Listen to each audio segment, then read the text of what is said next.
தக்காளியில இவ்வளவு சத்தான விஷயங்க இருக்குது, எனக்கு மட்டும்தான் தெரியாதா?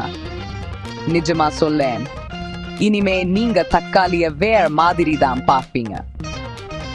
அது ஏன்னு சொல்லேன் கேளுங்க. தக்காளியில வைட்டமின் சி, வைட்டமின் ஏ ரெண்டுமே நிறைய இருக்கு. இது நம்ம உடம்புக்கு நோய் எதிர்ப்பு சக்தியை கொடுக்கும், ரத்த ஓட்டத்தை சீரா வச்சுக்கும். அதனால ஹார்ட் அட்டாக் வர வாய்ப்பு குறையும். லைகோபின் ஒரு சத்து தக்காளியில இருக்கு.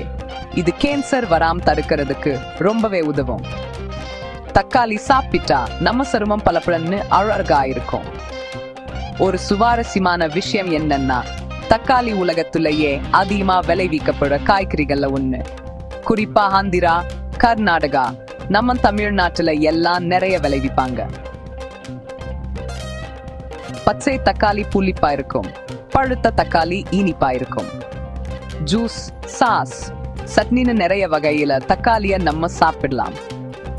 அதனால அடுத்த தடவை தக்காளி சாப்பிடும் போது உங்க உடம்புக்கு ரொம்ப நல்லது செய்யறீங்கன்னு ஜாபம் வச்சுக்கோங்க.